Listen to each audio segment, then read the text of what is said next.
Alexi, congratulations. Yeah. You know, this is a great event. How are you feeling? Oh, we're feeling fabulous, right? We've just wrapped up the conference program, which we had for the first 2 days. We finished with Admiral McBraven, which talked about leadership, talked about taking risks, which is so relevant about the entrepreneurialism of what we're trying to talk about in hospitality. But we also had so many other speakers that were really focused on big issues around ChatGPT, AI, sustainability, but all with a perspective on how do you drive profitability in the hospitality industry. Yeah, that keynote was super inspiring, and I'm sure it moved a lot of people in there. But one topic that I did think really rose to the top was sustainability, right? And you had a whole panel on it over here, several panels and educational pieces about it. I'm wondering, somebody mentioned today in one of the yesterday in one of the panels about corporate America having not more of a budgetary, monetary budget, but a carbon budget. And I thought that was so interesting. And maybe we get to a place in this industry where we look at carbon footprint almost as a review for a hotel and see what type of carbon footprint that has, and that impacts travel. Would you say? Oh, look, absolutely. I mean, the reality is that investors are now, capital is looking for projects that have carbon neutrality built in, measurement of carbon output.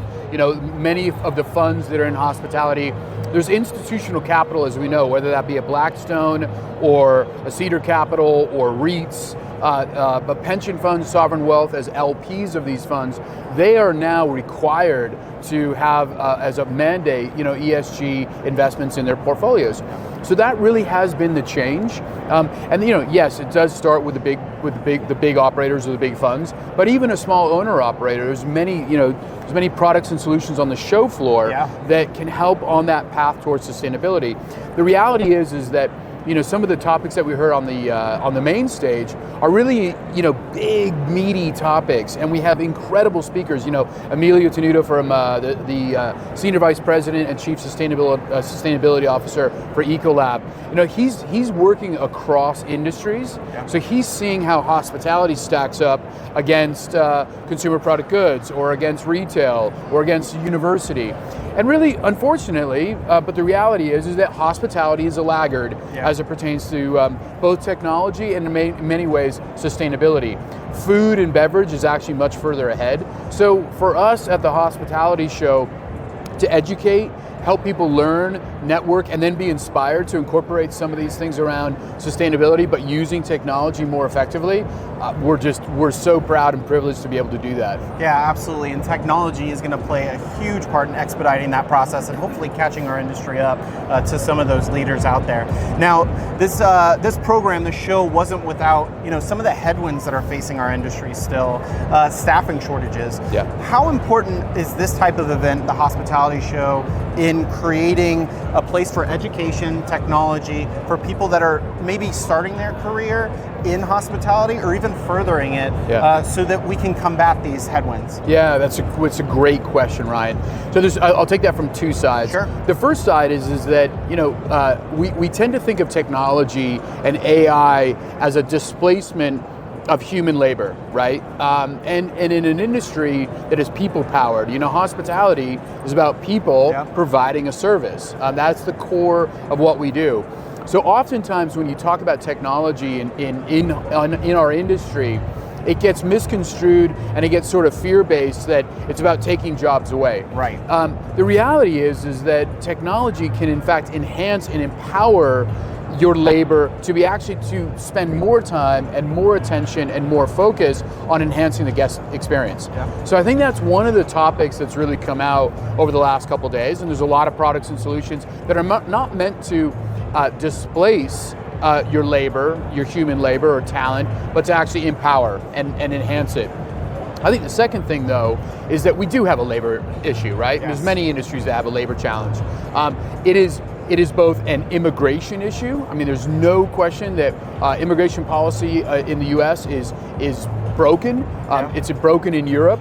We know that until we fix it, it will continue to be a challenge. Unfortunately, with the gridlock in Europe or in Washington, that's probably not going to come down anytime soon.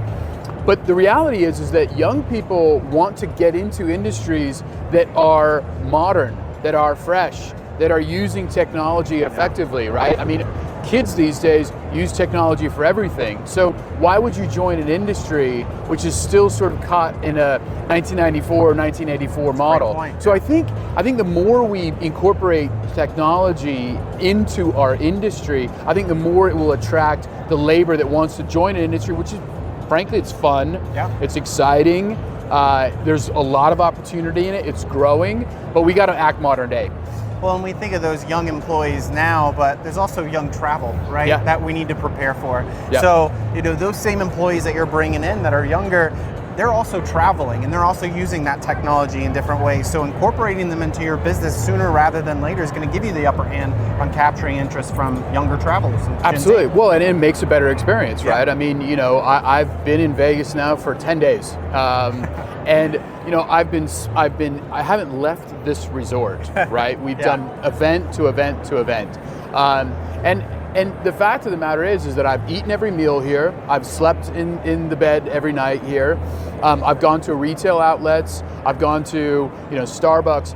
And unfortunately, you're using different cards. None of those systems talk to each other. Yeah. They probably could have figured out that I don't eat breakfast. Right. But I really do love like a nice drink or a smoothie, something refreshing at kind of 1 o'clock or noon. But the technology, the systems aren't talking to each other in this industry. Although I'm frankly living here for 8 days. Right. So there's so much upside potential that we have yet to capture in the industry, and that's why the hospitality show exists. Yeah, personalization definitely going to be on the forefront here in the next coming years. It'll be interesting as we incorporate more technology, ChatGPT, that we heard a lot about at the hospitality show, how that's going to help us with that personalization journey there with the customer. So listen, this is the first inaugural event.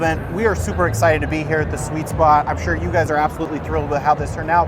But I'm curious, we've already got the dates for next year. I'll give you a second to plug that. But what's your vision for this show moving into the future? Yeah, the dates next year to plug are October 28th to the 30th, 2024 in San Antonio at the Convention Center, which will be a great time of year to be in San Antonio. So we're excited about that. But the vision for the hospitality show has always been a multi-year, long-term gathering where the best and the brightest of this incredible industry that we're in can convene around one thing that we can all rally about, which is how do we run hotels more effectively, more profitably, provide a better guest experience, and more profitability back to owners and operators. Yes, there's a lot of demand, but running a hotel has become infinitely more complex just in the last 5 years. Yes. Interest rates are higher, owners are not making as much, labor issues, technology issues, supply chain issues, inflation issues, all of that stuff in an operating bit of real estate. If it was just an office, although offices aren't doing well either, which is an interesting point, then you could sit passively back, but we operate these assets, we infuse experiences into them. That, by nature, adds complexity. Now, it's really exciting and it's really fun, right? I mean, there's so many incredible products and solutions that we have here that makes it exciting. So we see a long runway of growth, of learning, networking, and inspiration. And frankly, again, we started from a blank canvas and we only did this in 6 months' time. Imagine having 8 to 18 months of preparation. So the industry has come out and they've supported us, and we're infinitely grateful for that support. But at the same time, we all rally around the idea and the need to be profitable. And if this show can deliver that and bring all of the decision makers as well as the products and solutions to do that, I think it's a win for everybody. Awesome. Well, if it's any indication to how next year's show will be based on this one, we're super excited to see it. Thank you. Again, want to congratulate you and your team, Alexi, on all the amazing work here at the Thanks, Ryan. I really appreciate it. Thank you so much. Good to see you. All right, awesome.